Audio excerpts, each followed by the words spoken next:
Today, we're going to chat about the hardest things about being an indie artist. I have a long list. I'm not going to share them all, but let's jump into the top 3.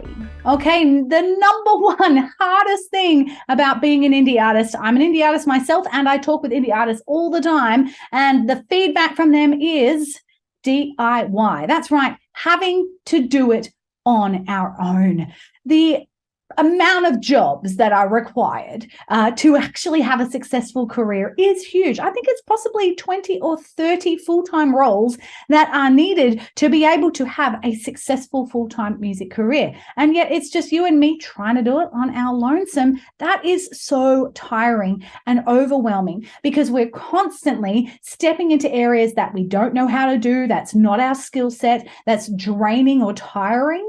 And that actually really takes the wind out of you and out of your energy and momentum as an artist. If we just got to do the creative stuff full time, great, we would totally thrive. But you can't have a successful business if all you do is make products. You actually have to find customers. You need to create ways in which that they can find out about your business and your products. And you also need to figure out how to sell to them. You've got to order new things. You've got to figure out your accounting. You've got to pay your bills, all those things.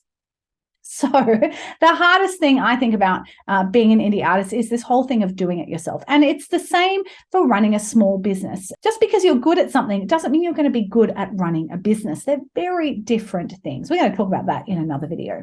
All right, the second hardest thing about being an indie artist, especially in those first couple of years, is the whole lack of money thing. Now, if you are able to earn money from your normal day job, or maybe you sing at weddings, or you're able to gig a lot, and maybe you can earn a couple of $1,000s a month that's able to pay for your music dreams, help you record and do those things. That's the goal, right?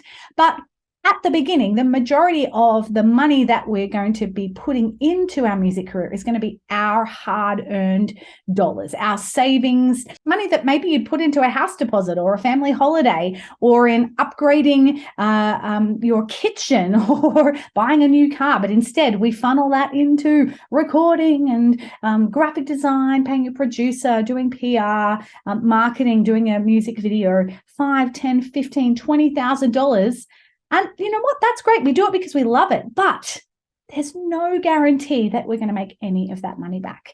And the strange thing that indie artists do is we keep just putting our own money from our own pocket into what we're doing.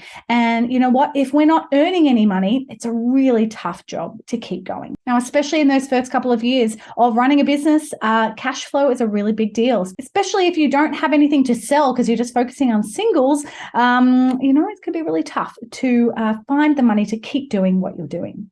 Rounding out this list of 3 really hard things about being an indie artist is this whole thing of, I don't know what to do next. I like to use analogies, and I use the analogy of the music industry being like a cupboard that you open to get one thing out and everything falls out on top of you. And now you have this big mess and everything needs cleaning up or your attention straight away. Everything's urgent. Music videos, Spotify, PR, email lists, merch, gigs, paying the band, all of these things can be so overwhelming. We don't know what to do next. And I've definitely met artists who have released their first single and then spent $5,000 on a music video because they think that's what they're meant to do. Maybe they're following trends. Maybe they're releasing a lot of singles because that's what everyone else is doing. We just don't know what to do next. Now, this is a really depressing video. It's so sad. Really hard things about being an artist. I get it. I'm an artist myself and I run a small business. Westwood Management is a small business. It's not a big conglomerate. It's just me, a couple of interns, 1 or 2 part-time employees. And we're working really hard to continue to learn and develop our understanding about business so that we can help you run your music business successfully. I want you to build a team. I want you to actually sell products so that you make a profit so you can use that profit to pay for your next album, your next EP. And I want you to feel really certain about where you're going and what to do next. And I use that example of the whole thing of that cupboard. What I love to do in Westwood Management with my artist coaching, my management, and my artist support through workshops and freebies and the things that we do is to actually help you organize that cupboard. So when you open it, everything's still in there, but you just open drawer number 1 and you know, this is what I'm working on today. Great, I did 10 of those things. There's a couple more in there. All right, that goes in drawer number 2 for next week. And so you have a plan and you also have it organized. So you're not spending $5,000 on something that maybe you could spend $1,000 on and put that $4,000 into a really great PR campaign or something like that. This industry can be so overwhelming and feel like you're just shooting arrows in the dark, hoping that you're hitting a target, but not knowing where the target is or whether you're even hitting it, whether you're even coming close. The great thing about artist coaching and artist management is we get to turn the lights on and see, all right, you were shooting over there and over there and over there, but actually that your target is over here. So now we're going to figure out what we need to do to change what we're doing so we can actually spend our time, our energy, and our money on the things that we actually really want to do, not just what everybody else is doing. All right, Kate has got a lot of thoughts. Talk about myself in third person. I've got a lot of thoughts about the music industry. I've been in this space for quite a few years and love chatting about how we can navigate the music industry in a way that serves us and our goals and actually equals a sustainable and successful music career. If you're keen to chat about that, guess what? You can book a free chat with me, 30-minute online Zoom chat from anywhere in the world. I would love to chat with you and talk to you about the things that you might be feeling overwhelmed in, maybe some of the things that you're finding hard about your music career. If you are struggling with the DIY, feeling on your own, lack of cash flow, and just feel overwhelmed with what to do next, guess what?